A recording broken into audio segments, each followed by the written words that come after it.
Welcome, everybody. NHL action. I'm telling you, it's wide open, and there's a slate on the NHL Tonight that could send a couple teams home. I'm talking once again with Dana Lane. Dana, first and foremost, glad to have you on with us. 2-3-3 last night. However, 21, 15, and 15 throughout the playoffs, so that is still very productive. A lot of things that happened last night were absolutely unforeseen, and nobody could have, really predicted that. With that being said, we got 4 big games on the slate. Let's get right into it. All right, Detroit Red Wings are in some big trouble going to Tampa Bay. Tampa Bay looking for the series win. It just seems that every year they kind of crank it up this time of year, especially early in the playoffs, and Ben Bishop just has been absolutely stellar. What's your thoughts and breakdown on this game with Detroit and Tampa Bay? Well, it's certainly night and day for the Tampa Bay Lightning in their previous game where their offense was non-existent. They only had 16 shots against a bad defensive Detroit Red Wing team. But there was something that happened in the off day where John Cooper's power play decided to actually show up. And certainly they were extremely effective and on the power play. And that's exactly why they were able to put this series away tonight or potentially put this series away. Look, in their first 3 games, Mike, they were 1 for 14 on the power play, 3 for 5 in the last game, and that makes all the difference in the world. And I've said it 100 times. You show me the team that wins, and I'll show you the team that wins the special teams battle and the face-off battle, and that certainly is Tampa Bay. Nikita Kucherov is probably going to be an early Conn Smythe Trophy candidate. Has played exceptionally well. Not a lot on that line with him from Palat and Phil Palat as well, but so that makes what he's doing even more special. But Tampa Bay to me is the better team going in, and I think that they certainly will end it tonight. Yeah, and we'll get to your picks at the end after we preview all 4 games, but I certainly think so as well. I think Detroit might be in for a real ass whooping, and I really mean that. All right, second game, you got the Pittsburgh Penguins. All right, they're up 2-1 in the series, going to New York. Okay, Rick Nash, only 1 point in 3 games. What is going on with Rick Nash, and can Pittsburgh get this road win tonight and really kind of put almost a nail in the coffin? Yeah, I mean, Rick Nash is really probably a good reflection of the way that the New York Rangers have been all year.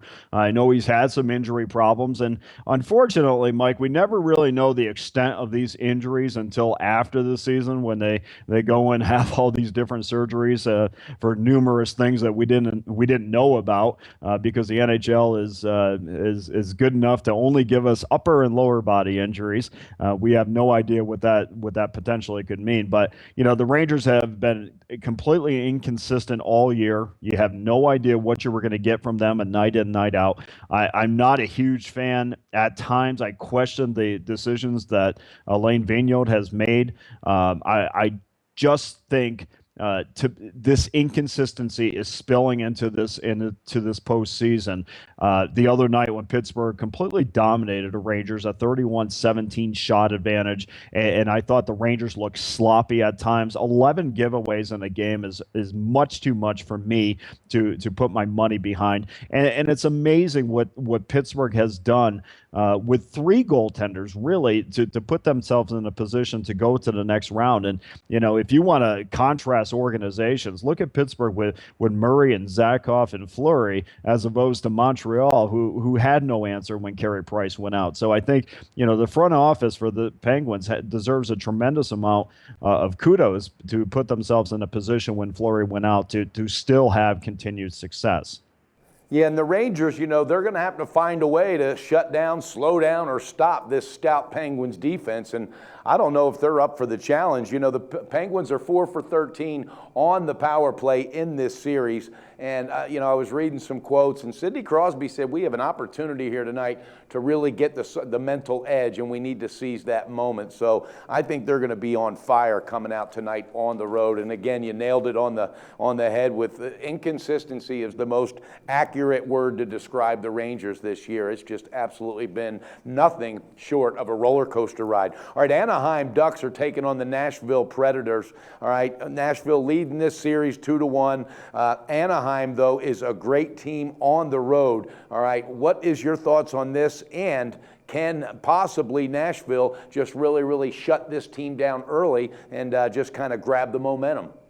If they do that, I fear the worst for the Anaheim Ducks, Mike, because we've talked about this for months now that, the Ducks offensively, to me, are just not very good. And we look at their top guys right now. I mean, Corey Perry has 2 goals in 9 games. Ryan Getzlaf has been non-existent for almost a month. He has 3 goals in his last 17 games. And you have David Perron, who has no goals in 3 games as well. And I know Perron is coming back from a shoulder injury, but, this is the time of year where you need some offensive production, even though you haven't gotten it basically all year. Anaheim is a team that wants to just get out to an early lead and put those 4 guys up at the blue line and shut you down and force you to beat them with their speed. Most of their offense, Mike, comes on the power play, and the reason why they've struggled against Nashville in the postseason is they're 12th in amongst the 16 teams in power play goals. So that aspect of their game that they're used to leaning on certainly has not come through for them in the postseason. And we see a Nashville team that has a big chip on their shoulder, a lot more team speed, and that's why they're giving Anaheim a lot of problems. But we saw in the last game, Anaheim was more into what they like to do, got that early lead, shut down Nashville, and basically, they're kind of like a boa constrictor. They get around your neck, and then they want to shut off the air a little bit, if you will, and that's exactly what they did against Nashville in the last game. So, but unfortunately for me, I'm still not sold on this team, and that's why I'm going to look the other way. Yeah, and I'm actually not even sold on the series. I think it's one of the most boring series I've seen in a long time. The home team has not yet to win a game in this series. Now, one thing Anaheim is they're the best penalty-killing defense in hockey, bottom line, bar none. And that's why Nashville's only 1 for 13 on the power play in this series. But whichever team gets through this round, I don't think they're going to make much noise. I think their season will shortly be ending. And again, not to knock the teams, but it's just not had that tantalizing, those details in a hockey game that I love. I just don't see it. I don't see that old-time hockey when these two teams play. Now, with this being said, the last game on Slate, Blackhawks against the Blues. Wow, this is a team I feel personally the Blackhawks are mentally defeated. I think there's absolutely no way they bounce back from this. That penalty that Andrew Shaw got, that literally describes that team right now where they're at, and they just don't care. They don't care. They're not thinking of each other. They're not playing as a team, and I got news for you. I think the Blues are going to just dominate them tonight. What are your thoughts on this? I think this series is over myself. I could be wrong because I've been wrong a lot of times in hockey, but I've been right more than I've been wrong. But I just see a Blackhawk team that absolutely has imploded and has no faith in themselves or each other, whoever's skating next to them. What are your thoughts on this game? Yeah, Mike, I mean, that's huge about the Andrew Shaw suspension, and unfortunate for Chicago because one of the things that's really hurt them the whole season is just their lack of depth on the blue line and overall depth or overall depth. And basically, you have these teams that go deep into the playoffs, and what they all have in common is 4 lines that they can roll out that can put the puck in the back of the net as well as play terrific defense. And those teams that have those 4 lines more in the 4 range, those are the teams that go deep. That's why I love San Jose so much because they have 4 lines that are extremely effective when they get onto the ice, and that's the problem with Chicago. And now now Shaw is going to be out, and that hurts them even more. And look, this comes down. It's very simple. You got 7 to 10 guys on the Blackhawks that need to step up and play well. If they do not, they will not win this game, and they will not win this series. You have Taves with no goals. You have Anisimov, who has 1 goal in 5 games. You have Crawford, who's not played well, his 87% save percentage and a 3.56 goals against average is certainly not cutting it. And Hjalmarsson has no points in 4 games either. The problem is, Mike, it's very simple. Their top guys are just not playing like top guys, and they don't have enough depth to be able to overcome that, and that's why they've had so many problems. But look, Mike, in 2013, we thought the Detroit Red Wings had the Chicago Blackhawks number. In fact, going into the third period, they had a 2-1 lead, and I remember Ryan Howard saying, or not Ryan Howard, Jimmy Howard saying how they thought that this series was over, and unfortunately for them, the Blackhawks came back and won that series. So I never question a team who has the heart of a champion, but I just question if the heart of this champion is still beating a little bit.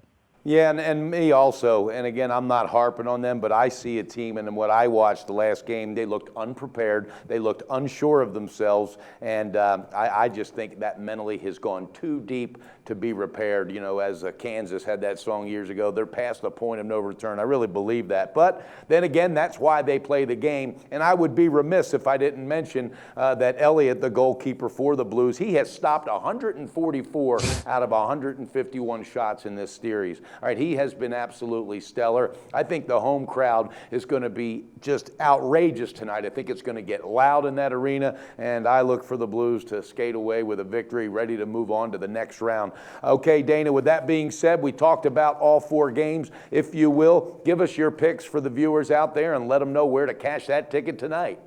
Okay, we'll start with the Rangers-Pittsburgh series. What we're going to do in this is we're going to take the Rangers in the first period at plus money, expecting them to come out and give us their best effort in the first period in a game that they need to win. And then, like what we like to do, even though it kind of results sometimes in a lot of pushes, which is fine because we're trying to get both ends of this. If we see an opportunity, we'll take Pittsburgh for the game as talent rises to the top. The second game, Detroit and Tampa, we're going to go under the total in this, and you're getting a generous price of minus $1.10. And then we're going to go Tampa minus $1.49 in the game. So it's Detroit, Tampa under the 5. Tampa in the game.